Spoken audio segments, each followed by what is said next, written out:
Hey everyone, welcome back to my channel. If you're new here, I'm Liz and I post 2 DIYs each week. So I'm really excited for today's video. I'm sharing with you my 5 secrets for painting furniture.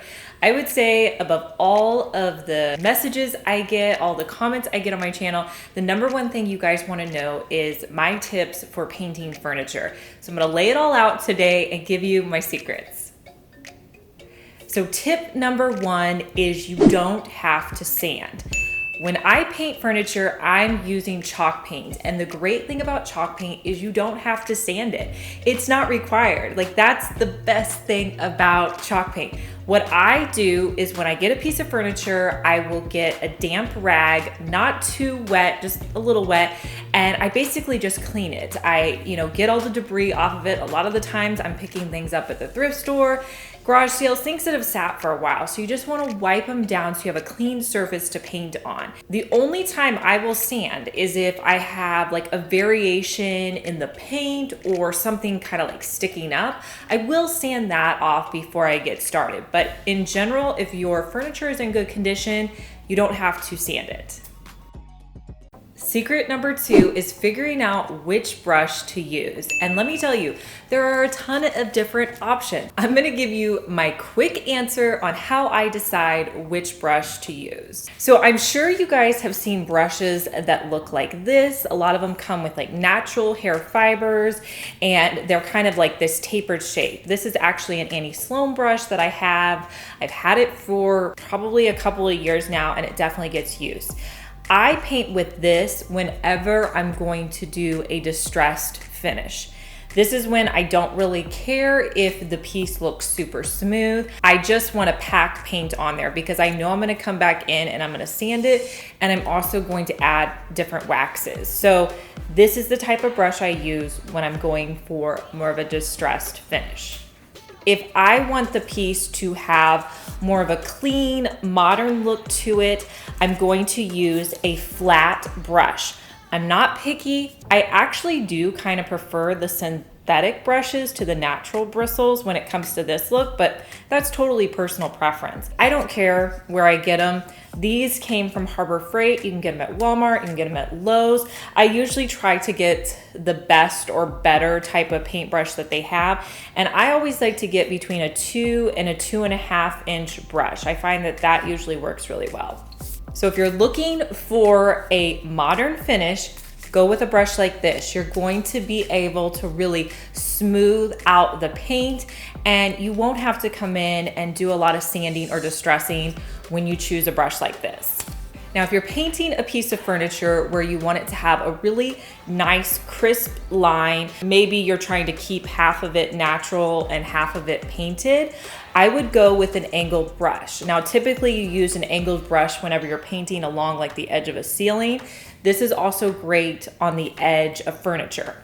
For this, I like to go with 2 inches to 1.5 inches, and the angled brush is great. Sometimes I use this to paint furniture if it's all I have on hand. It's just kind of personal preference. You really kind of have to work with different brushes and see what works for you. I will talk a little bit more about this brush when we talk about waxes, but this is essentially a wax brush that you can use just to get it into your wax and swirl it onto your piece of furniture. Some people like to use that. I'm going to show you another way to do it as well. Another brush that I have in my collection is a stencil brush. You can use this to pack paint down when you're stenciling. You guys know if you've watched my videos, I don't typically do that for stencils. When I'm stenciling, I typically use just these plain old foam brushes. So, you really just have to try them out and see what works best for you.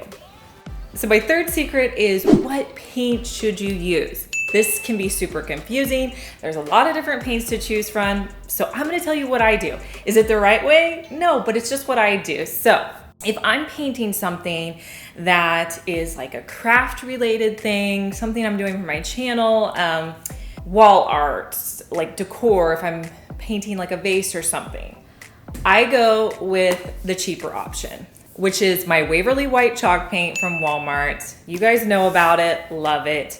but I don't use it when I'm painting furniture or a piece that I want a lot of longevity on. When I'm doing a piece like that, I will spring for a higher end paint. Couple reasons why. This requires more coats whenever I'm adding it to furniture than the higher end paint. So in the long run, I'm using a lot more of this paint. And when I'm doing a big piece of furniture that I want to last, I want a higher quality of paint. So the higher quality paint that I use is the Annie Sloan paint. I'm not sponsored by Annie Sloan. I just have used her paint for years. Her paint is a little bit more pricey, but in my opinion, it's great paint. Now, people ask me all the time, can you buy it online? No, that's the worst part about it. To buy her paint, you have to go to her website and find a stockist in your area. For me, the closest stockist to me is an hour drive away. So I maybe get paint from her maybe twice a year. But if I'm doing a big project, I definitely will go and get this paint. You may have something local to you that has her paint. I just find that when I do the Annie Sloan, I only have to use 2 coats of paint, which is really nice. Product goes on super nice, and I love the way it turns out. There's also a lot of different paint lines that you can purchase off of Amazon that I have found that have been really good. It's just, you know, when you find something you like, you kind of stick with it. That's how I am about this paint. So if you guys know of another paint line that's comparable to this, please let me know in the comments, because I'm always interested in trying new things. So let me know what paint you're using. So the 4th secret that I wanted to talk about is dry times with chalk paint. And this seems to be something that a lot of people are curious about. I know even like my mom will ask me about how long certain things take to dry. So I definitely wanted to address that. So let's say you're painting a dresser, and by the time you're done painting the entire piece with the first coat, that first coat at the beginning is going to be dry. It does not take long for chalk paint to dry. Now your second coat is gonna take a little bit longer. So usually I will paint the first coat on and let it dry maybe 20 minutes. After that, I'll take like a 20-minute break, and then I come back in and start in on my second coat. After the second coat, I usually give it maybe 2 to 3 hours.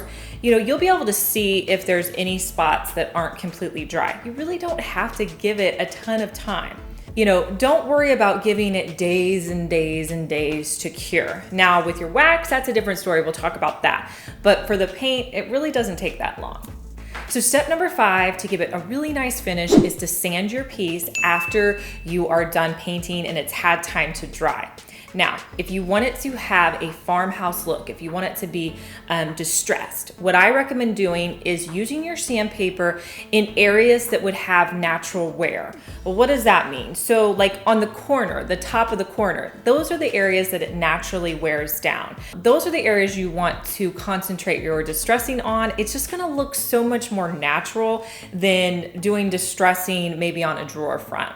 If you're going to sand, that's where I would do it. If you want it to have more of like a modern finish, you do want to sand a little bit. Look at your piece, and if there's any areas where the paint's kind of bubbling up or it doesn't look nice, just sand it down a little bit, and once you put your wax on, it's gonna look so much nicer. This last category is the one that I get the most questions on, and it's about sealing your piece that you've just done. So think about this. When you've chalk painted something, you didn't sand it, you just put the paint on. So you need a sealer or something to kind of hold that paint in place and make it have longevity. To seal your chalk paint, you can do 2 things. And this is what I do. If I'm working on a piece that I want to be farmhouse, distressed, I want it to have, you know, just different tones in the texture, I'm going to use the Annie Sloan clear wax.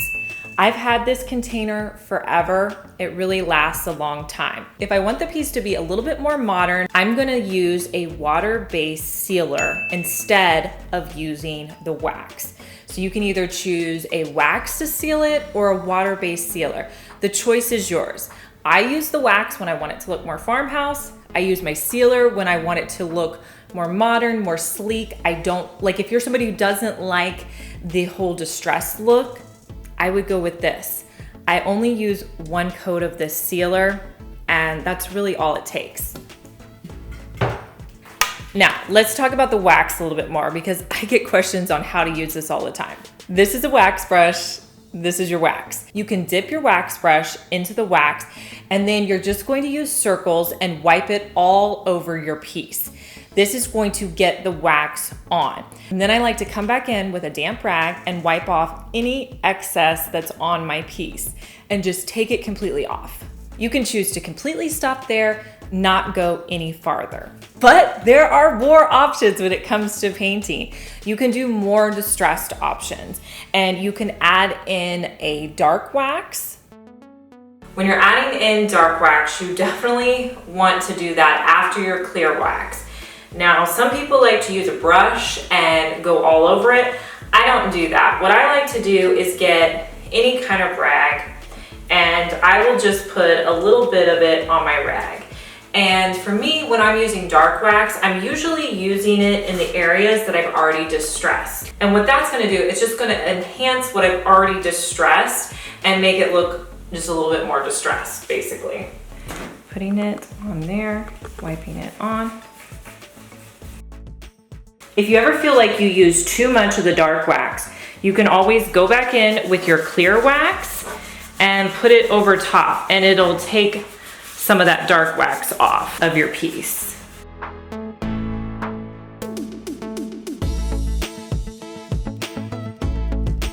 Me personally, I kind of go back and forth. I've been using a lot more sealers lately, but it's really something that it just depends on the piece that I'm doing and the look that I'm going for.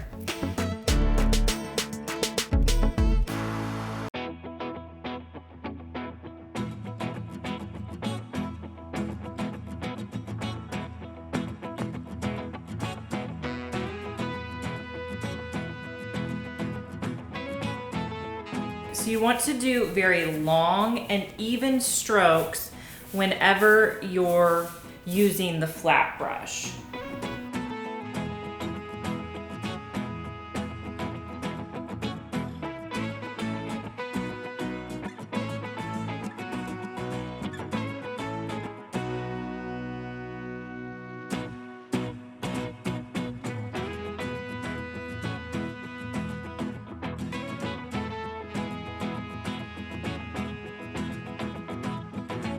With your second coat, you want to use more paint than you used on the first coat.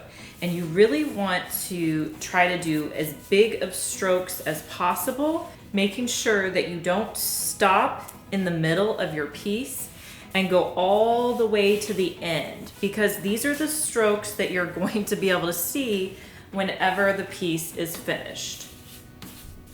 You want to really concentrate on this if you're going for a modern look where you're not going to be doing a lot of sanding and distressing.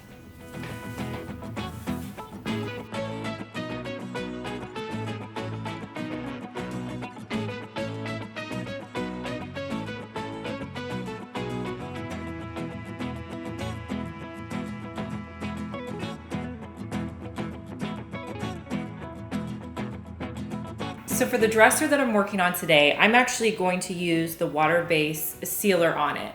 I'm making it a lot more modern. I want it to look nice, clean, and crisp. And I'm gonna use a foam brush to put it on with. The reason I like to use a foam brush is because this stuff is really hard to wash out of your brushes. And so I just kind of like something that's disposable. So I prefer the foam brush when I'm putting on the sealer. All right, so the important part whenever you're adding in the sealer is just try to get even coats. Try not to skip any areas, so make sure that you have pretty good light. Once my sealer's on, I will let it dry overnight before I put anything on it. And the same thing goes with if you're using wax. You want to give that a good, I would say 2 days for the wax before you start setting things on it. To make the dresser look more modern, I picked up some little knobs off of Amazon. I think they help to really make it look more modern. So I'm just gonna drill holes and put in the knobs.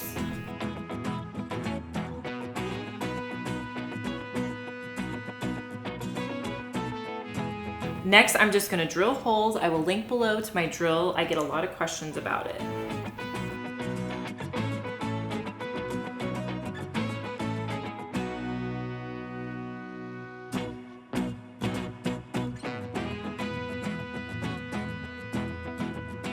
And my final step will just be to put all the drawers back in.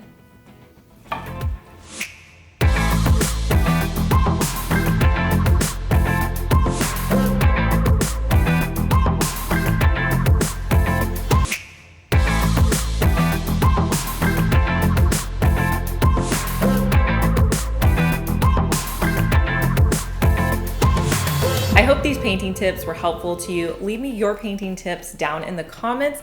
Let's help each other by sharing. That way maybe we can get some new ideas from each other. If you're new here, make sure that you are subscribed. I post 2 DIYs each week. If you missed our last one, I'll link it here for you. And I'll talk to you guys in our next one. Bye.